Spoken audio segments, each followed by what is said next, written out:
Estábamos con el análisis de la negativa, esa carta que mandó ayer a la sede de la OTAN el presidente del gobierno, Pedro Sánchez, negándose a elevar el gasto en defensa hasta el 5% del PIB. Y ahora vamos a continuar con el análisis, que hay palabras pedidas, pero por aterrizar también un poco. Vamos a ver qué supone este 5% de gasto. En el gobierno creen que no es algo racional y es más, hablan incluso de un incremento contraproducente y lo hacen porque, según el Ejecutivo, aumentar ese gasto comprometería, como ya ha salido aquí en el debate que estábamos manteniendo, comprometería el gasto en otras partidas. Adela Molina, buenos días. Hola Ángeles, buenos días. España ha mantenido en los últimos meses que eso de fijar porcentajes es un sinsentido y pide atender a las necesidades concretas para fijar así no solo una cantidad a invertir, sino en qué áreas es necesario hacerlo. El caso es que para llegar a ese 5% del gasto en defensa hay solo tres vías: o aumentar la deuda, o subir impuestos, o recortar gastos que presumiblemente, y es lo que comentaba antes Aroca, vendría de las partidas sociales. Eso es, para hacernos una idea clara de lo que supone llegar a ese porcentaje, hay que pensar que gastar un 5% del PIB en defensa supone que el gasto militar supere los 80.000 millones de euros. El objetivo de gasto que se marcó hace mes y medio el Gobierno para este año era de unos 33.000 millones, así que habría que gastar 50.000 millones más para cumplir con ese 5%.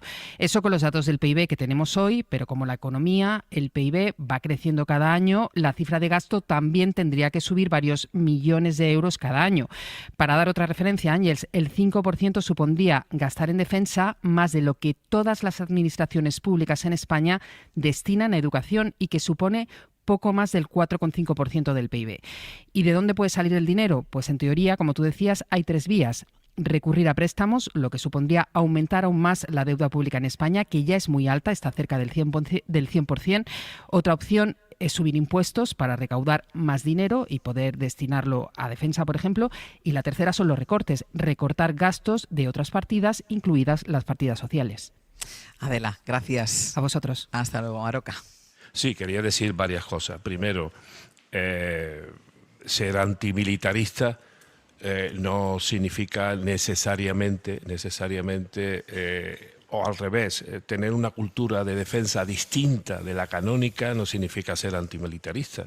Hay militaristas, hay antimilitaristas, por supuesto que los hay, pero hay otras personas que simplemente tienen una visión distinta sobre cómo debe ser nuestro papel internacional en materia de defensa, y yo creo que esas opiniones enriquecen el debate público. No se puede descalificar solamente decir, esto es antimilitarista.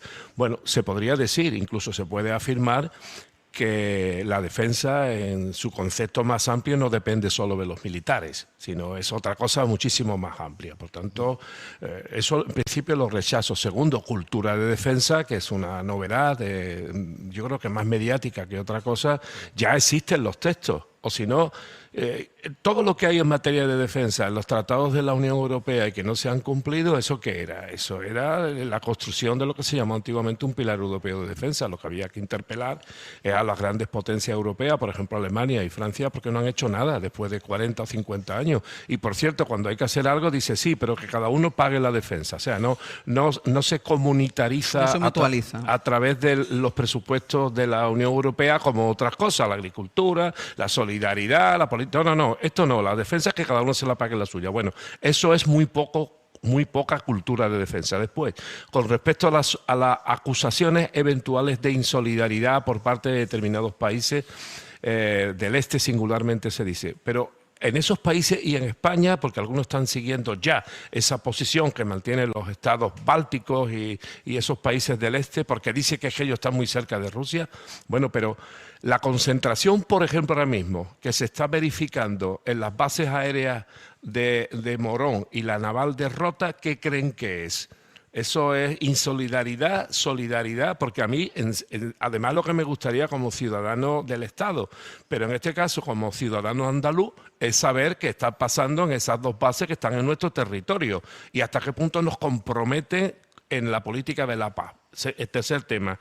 Y lo último, en el último acuerdo que se ha firmado con Gibraltar, que la mayoría de su articulado es maravilloso y va a suponer mucho bienestar para todas estas comarcas, sobre todo las adyacentes, pues también se salvaguarda los aspectos que afectan a la seguridad y a los aspectos militares de la roca. Por tanto, ¿España insolidaria? No. España, primero, solidaria y comprometida, e incluso contra la voluntad, por lo menos en mi caso, de muchos ciudadanos del Estado.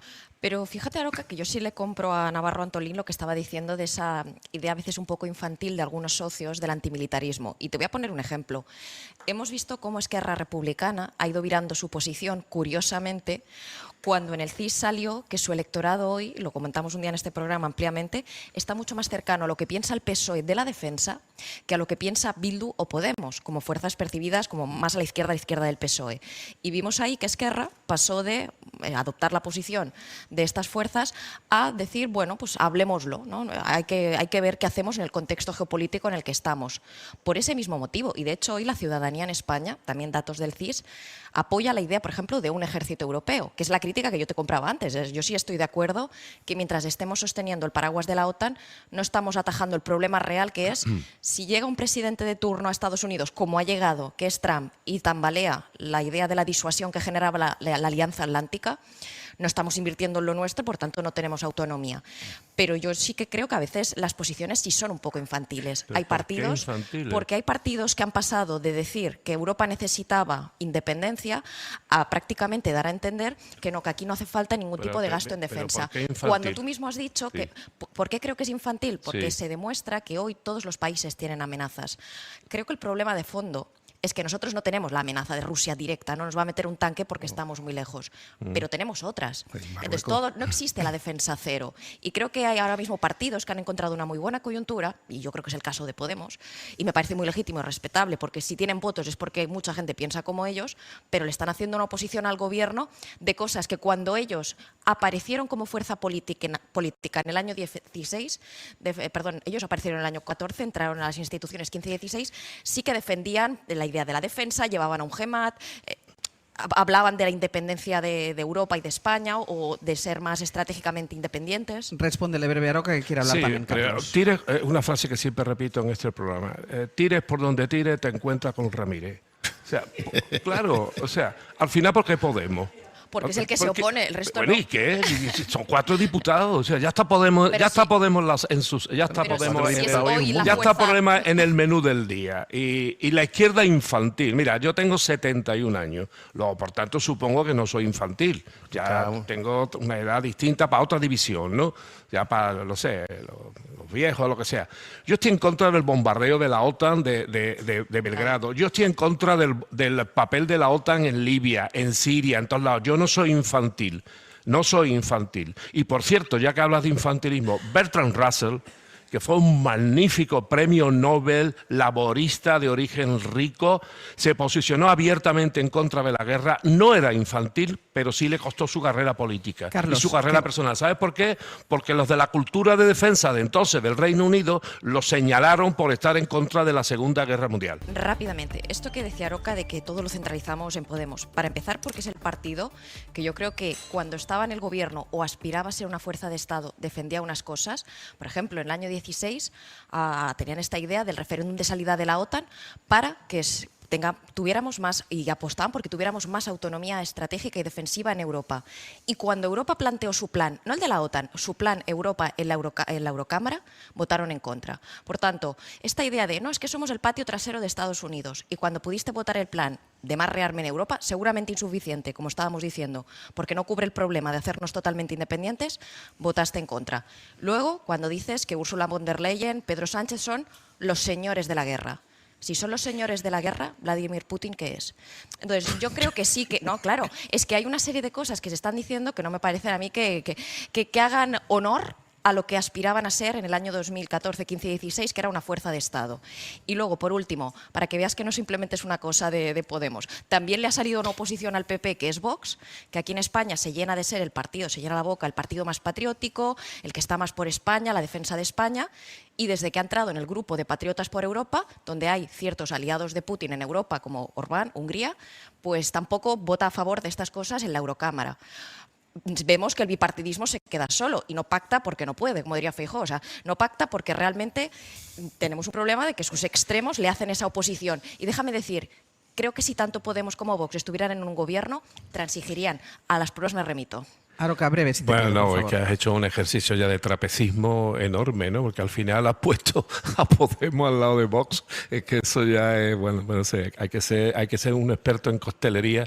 Y yo te recuerdo que yo lo mío es la cerveza. Yo los cócteles no me gustan. Pero eso por una parte. Pero si quieres hacer historia de todo, de los traspiés, de los palantes, de los para atrás, de bailar la yenca, acuérdate de Felipe González, hombre, te va a acordar ahora de Podemos. Acuérdate de Felipe González, que nos dijo de OTAN no, y al final es de OTAN hasta las trancas, y además pillado porque al final el problema de esto no es que Pedro Sánchez diga que es no al 5%, el problema es que si no el 5 va a ser el 4 y pico, porque cuando uno está en la OTAN, pues o se sale o no se sale. Bueno, pero este es otro tema de debate. ¿Por qué el 5%? ¿Por qué el 5%? Ya, bueno, porque así le cuadran a Trump las cuentas con la industria armamentística de Estados Unidos. No seamos ingenuos.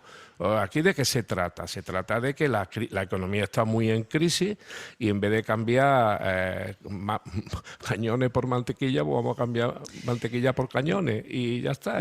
Pero la culpa la tiene Podemos. Porque si Podemos no existiera... Creo que el trapecismo ya, me lo has hecho tú ahora. Decíamos, pues pide perdón de Tigre, te encuentra con dejadme hacer